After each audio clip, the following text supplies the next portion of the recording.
अच्छा, उसके बाद आ जाता है शुड स्टेटमेंट्स। शुड स्टेटमेंट एक तरह का जो कॉग्निटिव डिस्टॉर्शन है, ये डिस्टॉर्शन तब होती है जब हम अपने या दूसरों के ऊपर रिजिड रूल्स इम्पोज करना स्टार्ट कर देते हैं। यानी कि मुझे स्ट्रॉन्ग होना चाहिए था, उन्हें समझना चाहिए था, उन्हें ऐसा नहीं करना चाहिए था, मुझे ऐसा नहीं करना चाहिए था, मैं ऐसे नहीं करना चाहती थी। तो ये शुड, मस्ट और ऑट टू, ये वर्ड्स दिखाते हैं कि हम कैसा बनना चाहिए, हमें कैसा करना चाहिए, किस चीज़ पे फोकस करनी चाहिए। तो हम लोग फिर जो करना चाहिए इस पे फोकस करते हैं, ना कि जो है या जिस पे हमें फ़ोकस करनी चाहिए उस पे फोकस नहीं करते। तो ऐसा समझें कि हम सबके दिमाग में एक तरह का एक इनविजिबल सा रूल बुक होता है, जिसमें हमने लिखा होता है कि भाई मुझे स्ट्रॉन्ग होना चाहिए, मुझे कभी कोई गलती नहीं करनी चाहिए, दूसरों को कंसिडरेट करना चाहिए। मतलब इस तरह की चीज़ें होती हैं जिसमें हम लोग शुड का बहुत ज़्यादा इस्तेमाल करते हैं। और जब भी हमारा ये शुड का स्टेटमेंट ज़्यादा हो जाता है, जब हम शुड का ज़्यादा इस्तेमाल करना स्टार्ट कर देते हैं, तो ये शुड जो है ये प्रेशर डालता है और फिर हमारे अंदर जो है गिल्ट क्रिएट होना शुरू हो जाता है। और यही शुड का स्टेटमेंट जब दूसरों के लिए इस्तेमाल होता है, दूसरों पे प्रेशर डालता है, तो फिर ये कन्वर्ट हो जाता है एंगर और डिसअपॉइंटमेंट में। जब आप अपने लिए शुड का स्टेटमेंट ऐड करेंगे हर चीज़ में कि मुझे ऐसा करना चाहिए था, मुझे ऐसा होना चाहिए था, तब आपके अंदर एक गिल्ट सा जनरेट होना शुरू हो जाएगा। और यही शुड का स्टेटमेंट जब आप दूसरों के लिए इस्तेमाल करेंगे, आपको जब लगेगा कि दूसरों को ऐसा होना चाहिए, दूसरों को ऐसा करना चाहिए, तो आपके अंदर एंगर और डिसअपॉइंटमेंट्स जनरेट होना शुरू हो जाएंगी। तो इसी शुड के इस्तेमाल को हम कहते हैं शुड स्टेटमेंट डिस्टॉर्शन, जहाँ पर आपका जो फोकस है वो शिफ्ट हो जाता है फ्रॉम क्या है टू क्या होना चाहिए।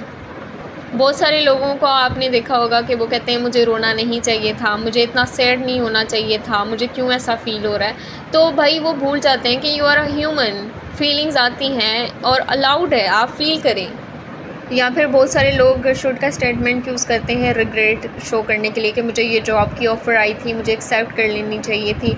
Had side in 2020 but it's not always fair to your past self. ठीक है, आप अपने पास्ट सेल्फ के बारे में भी सोचें, उसकी पॉसिबिलिटी, उसकी सिचुएशंस भी सोचें। ठीक है, उसने तब क्या सोचा था और उसकी जो सराउंडिंग सिचुएशंस थी तब कैसी थी, उसके अकॉर्डिंग उसने अपनी तरफ से अच्छा फ़ैसला लिया था।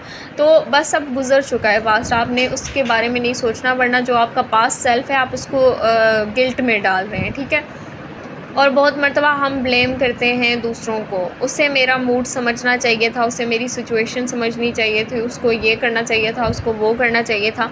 तो हमारी जो एक्सपेक्टेशंस होती हैं और रियलिटी होती है ये डिफरेंट होती है, हमें समझना पड़ेगा। और कम्युनिकेशन यहाँ पे बहुत ज़रूरी है कि आपने उसको बताया ही नहीं है तो उसको कहाँ से किसने उसको बताया, ठीक है, कि उसको ऐसा करना चाहिए। और इसके अलावा प्रोडक्टिविटी प्रेशर, कि मुझे हर वक्त प्रोडक्टिव होना चाहिए, मुझे हर वक्त बस काम करते रहना चाहिए, मुझे हर वक्त बस पढ़ते रहना चाहिए। तो बहुत सारे लोग ये जो शुड स्टेटमेंट यूज़ कर रहे होते हैं वो बहुत मर्तबा भूल जाते हैं कि we are humans, we need rest. हम बहुत मर्तबा डिसअपॉइंट हो जाते हैं, हम बहुत मर्तबा अच्छा फ़ील नहीं कर रहे होते, जिसकी वजह से हम फोकस नहीं कर सकते। बहुत मर्तबा इट्स ओके टू रेस्ट।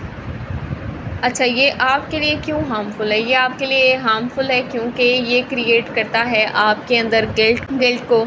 ये आपके अंदर डोंट मीट एक्सपेक्टेशंस और ये वाली फीलिंग्स आपके अंदर जनरेट करता है कि आप कभी भी इनफ नहीं हैं। यह आपके अंदर बिल्ड करता है रिसेंटमेंट को कि दूसरों के बारे में, और आप कहते हैं कि बस अब मुझे नहीं मिलना क्योंकि उसको मेरा ख़याल नहीं है, उसको होना चाहिए था।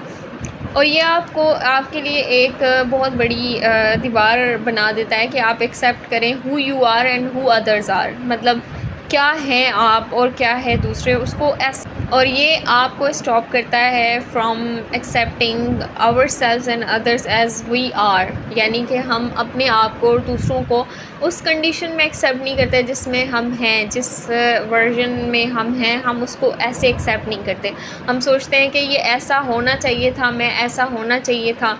मतलब ऐसे होने चाहिए कि चक्कर में, शुड के चक्कर में हम प्रेजेंट में जो हैं उस चीज़ को कभी एक्सेप्ट नहीं कर पाते। हम लोग हमेशा ज़्यादा की सोच में रहते हैं। तो इसको हम चैलेंज इस तरह से कर सकते हैं कि हमने रिप्लेस करना है इस शुड स्टेटमेंट को विद कुड एंड प्रेफर, कि मुझे ऐसा करना चाहिए था, मुझे ऐसा करना चाहिए था, मुझे ऐसा होना चाहिए था, मुझे इनको ऐसा होना चाहिए था, उनको समझना चाहिए था, को आपने चेंज कर देना है कि मैं ऐसा भी कर सकती थी, वो ऐसा भी कर सकते थे, लेकिन उस वक्त उन्होंने बेस्ट एक्शन दिया या उस वक्त मैंने बेस्ट डिसीजन लिया था अपने सराउंडिंग को कंसिडर करते हुए, अपनी फीलिंग्स को कंसिडर करते हुए, है मेंटल स्टेट है उसको कंसिडर करते हुए। इसके अलावा प्रैक्टिस सेल्फ कन्फेशन, गलतियाँ ग्रोथ का पार्ट हैं, पनिशमेंट नहीं।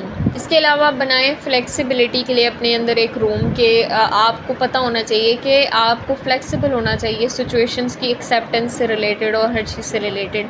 लाइफ रिजिड नहीं होती तो सोच भी थोड़ी सी लाइफ की तरह होना चाहिए, फ्लेक्सिबल।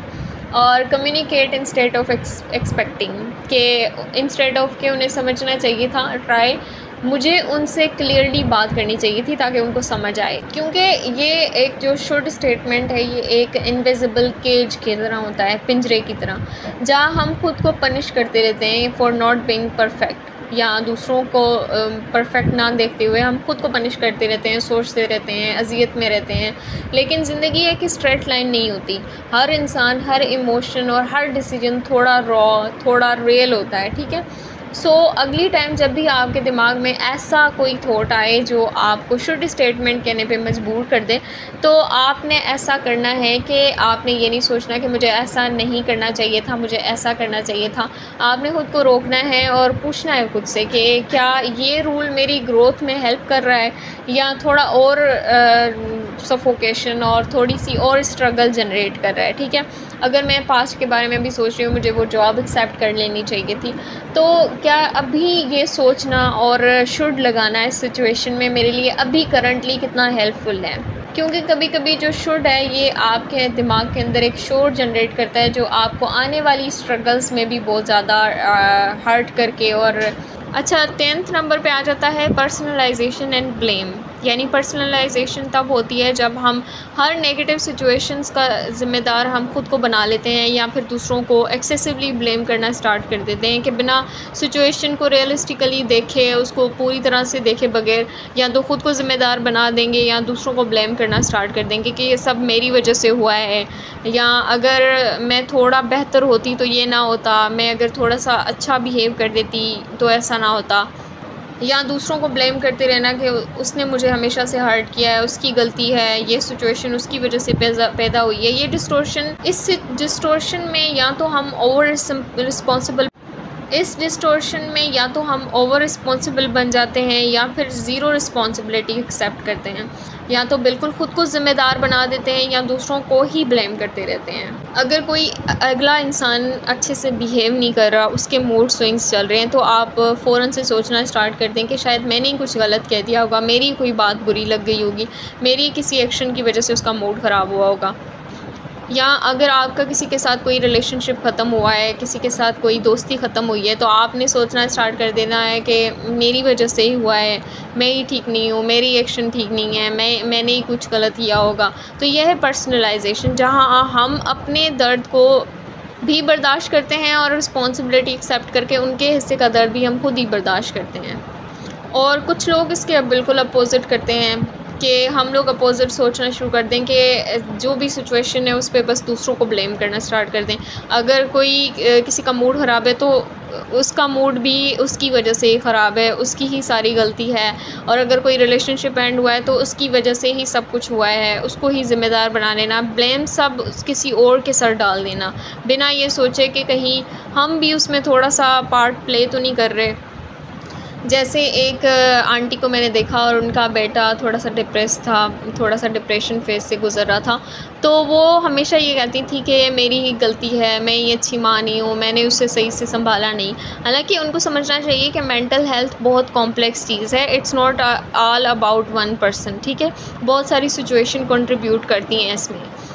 या अगर बॉस आपको आकर मीटिंग में कह रहा है कि हमें थोड़ी सी अपनी प्रोग्रेस को थोड़ा सा और बढ़ाना पड़ेगा और अच्छी जानी चाहिए इस बार इस मंथ की रिपोर्ट, तो आप सोचना शुरू कर दें कि वो मुझे ही कह रहे हैं, मेरी ही अच्छी परफॉर्मेंस नहीं है।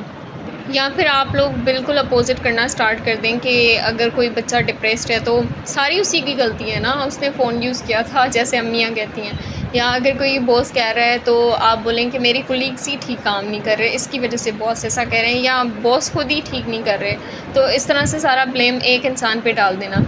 तो अब हम देखेंगे कि ये क्यों हार्मफुल है। ये इसलिए हार्मफुल है अगर ये पर्सनलाइजेशन है, यानी कि अगर आप हर चीज़ का ख़ुद को ही ब्लेम कर रहे हैं, ख़ुद को ही रिस्पॉन्सिबल समझ रहे हैं, तो ये आपके अंदर गिल्ट जनरेट करता है, सेल्फ़ ब्लेम जनरेट करता है, टॉक्सिक शेम जनरेट करता है, जो आपके लिए बिल्कुल हेल्दी नहीं है। ठीक है, अगर आप ब्लेमिंग अदर्स करते हैं, पर्सनलाइजेशन के बजाय आप ब्लेम अदर कर रहे हैं कि जो कुछ हो रहा है बस दूसरों की वजह से ही हो रहा है, दूसरों की ही गलती है, तो ये आपके अंदर बिटरनेस, नो ग्रोथ और विक्टिम मेंटेलिटी जनरेट करता है, जो ये भी आपके लिए बिल्कुल हेल्दी नहीं है। ठीक है, और रियलिटी को डिस्टॉर्ट करता है, आपके सच को छुपाकर आपको एक्सट्रीम थिंकिंग तक ले जाता है। इसको चैलेंज करने के लिए भी आपने सबसे पहले खुद से पूछना है कि क्या मैं वाकई इस सिचुएशन का ज़िम्मेदार हूँ, या कोई अगला इंसान जिसको आप ब्लेम कर रहे हैं, कोई अदर, ये उसका ज़िम्मेदार है, उसको ब्लेम देना चाहिए, या सिर्फ ये मैं फ़ील कर रहा हूँ। ठीक है, इसके अलावा आपने चेक करना है ऑन बोथ साइड कि मुझे अपना हिस्सा देखना है या दूसरों का भी सोचना है। ठीक है, कि मेरा हिस्सा हो सकता है इस फाइट में, उसका भी हो सकता है। ठीक है, ऐसा हरगिज़ नहीं है कि मैं एक हाथ से ताली बजाए जा रही हूँ। और यूज़ अ बैलेंस लैंग्वेज के मेरी वजह से ही सब बर्बाद हो गया, के बजाय आप सोचें कि मुझे कुछ चीज़ें डिफरेंटली करनी चाहिए थी, लेकिन अब जो सब कुछ हो गया सो हो गया, अब इसकी रिस्पॉन्सिबिलिटी मेरी नहीं है। ठीक है, जो हो गया सो हो गया। इसके अलावा फॉरगिव योरसेल्फ एंड अदर्स, कि अगर आप ब्लेम होल्ड करके अपना आप ही वो करें कि इसकी वजह से ही सब कुछ हुआ है, तो आप अपना प्रेजेंट भी ख़राब करें। या अगर आप रिस्पॉन्सिबिलिटी होल्ड करके आप कह रहे हैं कि मेरी वजह से ही सब कुछ ख़त्म हुआ है और उसको सोच रहे हैं, तो आप अपना प्रेजेंट भी ख़राब करें। तो जो हो गया है उसको फॉरगिव करें और फॉरगिवनेस जनरेट करें दूसरों के लिए भी अपने। और एक चीज़ आपने यहाँ पे हमेशा याद रखनी है कि जो पर्सनलाइजेशन है, ये दर्द का वो वर्जन होता है जहाँ हम खुद को ज़ख्म देना स्टार्ट कर देते हैं बिना किसी निशान के, और ब्लेमिंग दूसरों का वो वर्जन होता है जहाँ हम दूसरों के हाथों में अपनी हीलिंग का रिमोट दे देते हैं। क्योंकि बहुत सारे जो मामले होते हैं वो कॉम्प्लेक्स होते हैं, जो भी प्रॉब्लम्स होती हैं वो कॉम्प्लेक्स होती हैं, उनमें ना सारी गलती दूसरों की होती है, ना सारी गलती आपकी होती है। अगर आपसे कोई गलती आपको लगता है हो भी गई है तो उसका एहसास रखें, लेकिन उसको आप अपने बारे में बार बार जनरेट करके अपने अंदर गिल्ट ट्रैप ना लाएं, और ना ही दूसरों को ब्लेम करके बस उनके बारे में वो बोली जाएं। तो क्योंकि हीलिंग तभी होती है जब आप एक बैलेंस चूज़ करते हैं कि भाई जो हो गया सो हो गया, उसमें आधी गलती उनकी थी, आधी मेरी थी, आधी सिचुएशन की भी हो सकती है, आधे हालात की भी हो सकती है, मतलब हर चीज़ की हो सकती है। यहाँ पर हमारी जो 10 कॉमन कॉग्निटिव डिस्टॉर्शंस थी वो कंप्लीट हो गई।